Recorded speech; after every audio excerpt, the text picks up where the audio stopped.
Hello friends, सभी विद्यार्थियों, Saint social शिक्षा समिति के यूट्यूब चैनल पर आप सभी का स्वागत है। और जो कल अपन ने इंसेक्ट के बारे में जो अपन ने सामान्य जानकारी दी थी, उसके पश्चात आज अपना जो टॉपिक है रेड मेरी कैटरपिलर। रेड मेरी कैटरपिलर है, उसको अपन कहते हैं हिंदी में अगर अपन बात करें तो ये होता है कातरा। क्या होता है? कातरा। रेड मेरी कैटरपिलर जो लार्वा अवस्थाओं में भी पाया जाता है, तो रेड मेरी कैटरपिलर ये कातरा है। इसके बारे में अपन सामान्य जानकारी इसकी कि अपन देखते हैं कि रेड मेरी जो कैटरपिलर है ये एक सामान्य तौर पर सर्वभक्षी फसलों का एक प्रमुख कीट होता है। इस कीट के बारे में अपन देखते हैं तो इसका वैज्ञानिक नाम है, इसका वैज्ञानिक नाम एनसेक्टा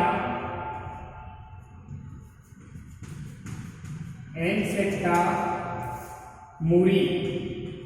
कातरा का जो वैज्ञानिक नाम है एनसेक्टा मूरी। इसका जो कुल है, कुल की अगर अपन बात करते हैं तो किस कुल में आता है? ये आर्कटिडी।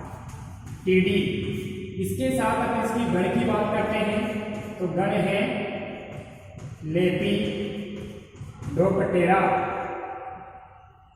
लेपिडोप्टेरा किस कुल का सदस्य है? अगर गण की अपन बात करते हैं लेपिडोप्टेरा। इसका वैज्ञानिक नाम अपन देखते हैं एनसेक्टा मूरी है, कुल है आर्कटिडी और गण है लेपिडोप्टेरा। इसके पश्चात अपन देखते हैं लक्षण। जो कीट है, इस कीट के लक्षण है सामान्य तौर पर अपन देखते हैं इसके जो व्यवसक प्रौढ़ होते हैं। प्रौढ़ की जो अपन बात करें, सामान्य तौर पर अपने एक व्यवसक का चित्र दिखाई दे रहा है। इसमें अपन देखते हैं सामान्य जो व्यवसक होते हैं इसे अपन तितली या सलाख बोलते हैं।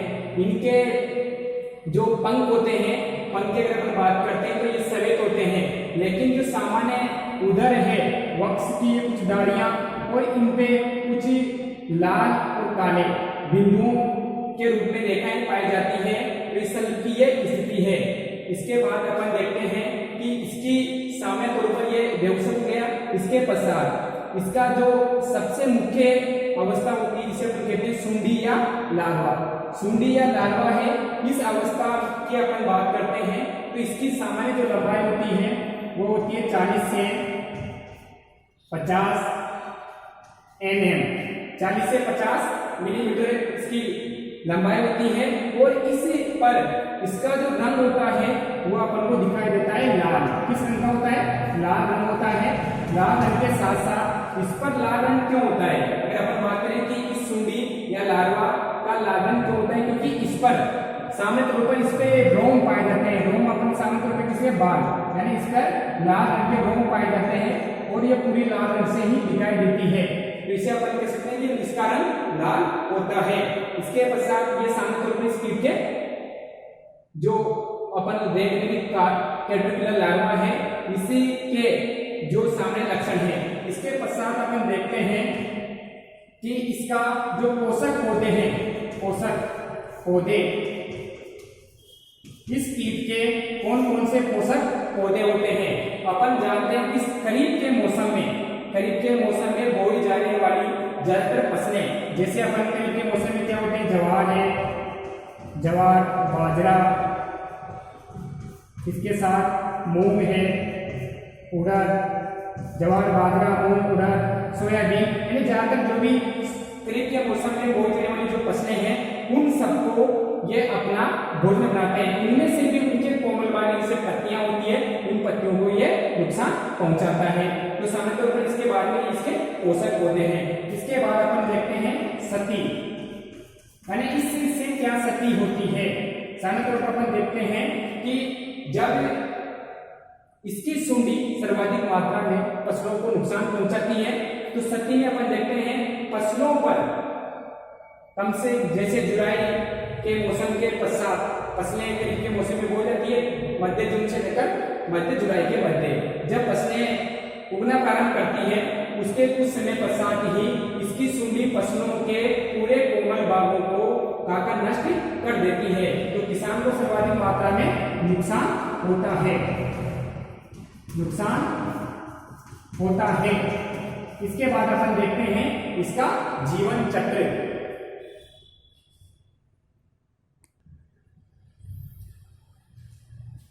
अपना अगला पॉइंट इसमें लाइफ साइकिल या जीवन चक्र।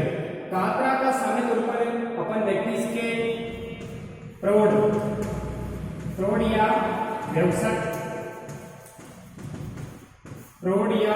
व्यवसक होते हैं मध्य जून से। किस समय से? मध्य जून से मध्य जुलाई, मध्य जून से मध्य जुलाई के समय वर्षा ऋतु की पहली या दूसरी बरसात होने के पश्चात इसके व्यवसाय या प्रौढ़ मिट्टी से बाहर निकलते हैं। मिट्टी यानी भूमि में ये रहते हैं, बाहर निकलते हैं।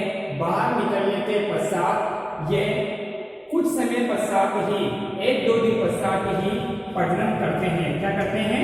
प्रजनन करते हैं, प्रजनन करते हैं। प्रजनन करने के पश्चात ये अंडे देते हैं। क्या देते हैं? अंडे देते हैं। अंडे दिए जाते हैं एक समूह के रूप में, यानी जिस प्रकार अपन देखते हैं यानी अफीम के जो बीज होते हैं उन्हीं प्रकार ये एक कोष्ठ, जिसे अपन बात कर सकते हैं कोष्ठ के रूप में, यानी कोष्ठ के रूप में इसके अंडे दिए जाते हैं। अंडों की जो संख्या होती है, अंडों की संख्या 1500, यानी अंडों की जो संख्या होती है 1500। पीले रंग के अंडों का रंग कैसा होता है? पीला रंग होता है। अंडों से कुछ समय पश्चात जो निकलने वाली जो सुंडी होती है, सुंडी या लार्वा होती है, सुंडी या जो लार्वा है वह कम से कम अंडों से निकलने के पश्चात 15 से 23 दिन फसलों के कोमल भागों को अपना भोजन बनाती है। यानी जब अंडों से लार्वा निकलती है, सुंडी निकलती है, और 15 से 23 दिन के मध्य ये जो जहां पत्तियां उनके नीचे पाई जाती है, अंडे की जो फसलों की पत्तियां होती है उसके नीचे दिए जाते हैं। 15 से 23 दिन के मध्यांतर ये सुंडी है जो उन पौधों की कोमल पत्तियों को खाती है और उनको नुकसान पहुंचाती है। उसके पश्चात जब सुंडी या लार्वा होती है, उसके पश्चात 15 से 23 दिन के पश्चात ये एक ऐसी अवस्था होती है, उस अवस्था में बदल जाती है जिसे कहते हैं अपन प्यूपा।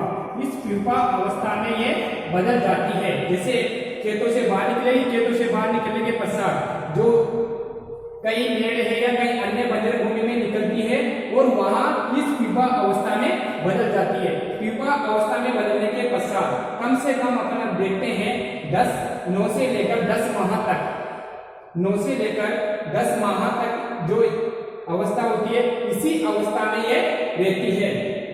इस प्यूपा अवस्था में कम से कम 9 से 10 माह तक प्यूपा या कोष अवस्था में ये रहती है। उसके पश्चात ये अपन जो देखते हैं इस अवस्था में, प्यूपा अवस्था में रहती है, और सामान्य तौर पर अपन देखते हैं इनका जो जीवन काल है, कोष अवस्था में लंबी गिराई में चली जाएगी। इनका जो जीवन काल है, कुल जीवन काल होता है कातरा का, इसमें 23 से लेकर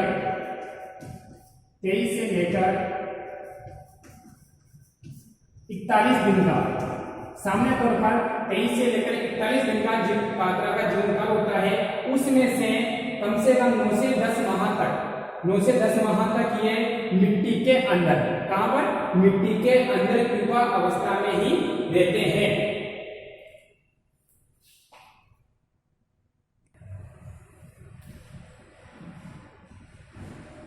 नेक्स्ट अपना इसमें जीवन चक्र के बाद नेक्स्ट पॉइंट है प्रबंधन। यानी कातरा का अगर फसल पर नुकसान होता है या फसल को क्षति पहुंचाता है तो इसका किसान किस प्रकार प्रबंधन कर सकता है या इसमें कमी ला सकता है। तो किसान को प्रबंधन करने के लिए इसमें 3 चीजें हैं। सबसे पहले अपन लेते हैं सस्य प्रबंधन। शस्य प्रबंधन।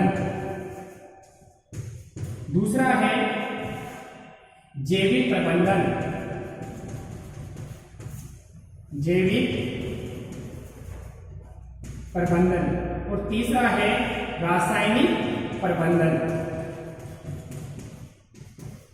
रासायनिक प्रबंधन। अब सबसे पहले अपन देखते हैं शस्य प्रबंधन। शस्य प्रबंधन में क्या होता है? पहला जो अपना पॉइंट है शस्य प्रबंधन। शस्य प्रबंधन में अपन सामने तौर पर किसान द्वारा की जाने वाली क्रियाओं को अपन लेते हैं, यानी किसान अपने स्तर पर किस प्रकार क्रियाएं कर सकता है। सबसे पहले अपन देखते हैं कि किसान कातरा को नष्ट करने के लिए, किसान कातरा को नष्ट करने के लिए जहां पर अंडे दिए जाते हैं, जिस क्षेत्र में अंडे दिए जाते हैं उन क्षेत्रों पर किसान उनको इकट्ठा करके नष्ट कर सकता है। यानी जैसे पत्तियों के नीचे दिए जाते हैं जहां पर भी अंडे के समूह दिखाई दे उनको वह किसान नष्ट कर सकता है। इसके साथ ही कातरा दूसरा पॉइंट है जैविक प्रबंधन। जैविक प्रबंधन के अंतर्गत किसान सामान्य तौर पर गर्मी के समय जैविक प्रबंधन के रूप में किसान गहरी जुताई कर सकते हैं। गहरी जुताई करने के कारण जब प्यूपा अवस्था, जिस अवस्था में ये मिट्टी में दबे रहते हैं तो ये बाहर निकल जाएंगे। बाहर निकलने के पश्चात सामने अपन देखते हैं जब किसान हल जोतता है उसके पास अपन सामने जैसे कौवा है, मैना है या अन्य जो पक्षी होते हैं वो पक्षी इनको अपना भोजन बना सकते हैं। तो गर्मी में गहरी जुताई करने से भी ये नष्ट हो सकते हैं। इसके अलावा एक और है ट्राइकोग्रामा। ट्राइकोग्रामा प्रजाति। इस प्रजाति के द्वारा भी उनके अंडों को अपना भोजन बनाकर उनको नष्ट किया जाता है। इसके अलावा एक टेलिनोमस और प्रजाति है ट्राइकोग्रामा के साथ,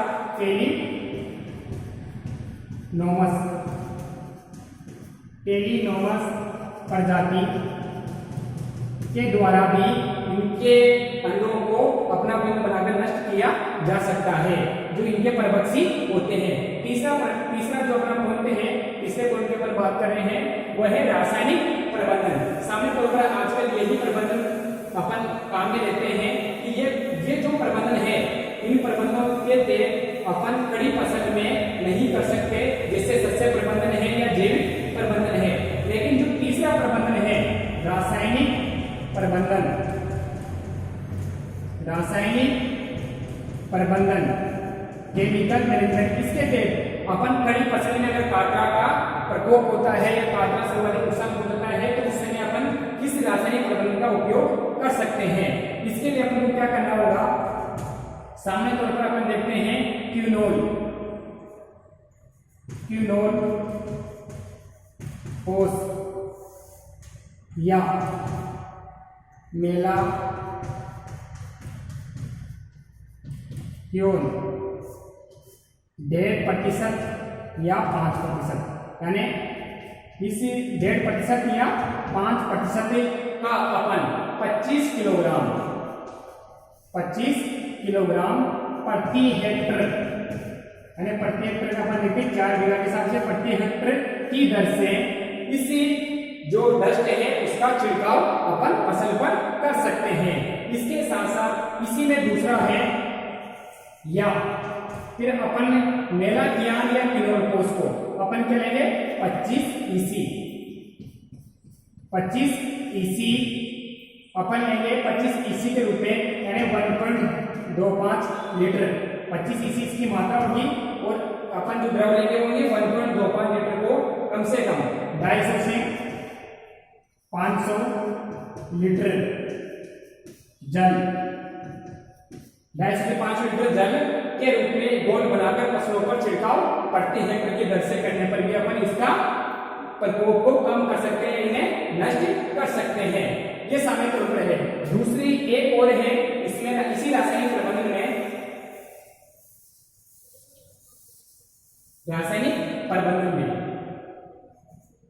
तीसरा है मेड़ों के चारों ओर गहरी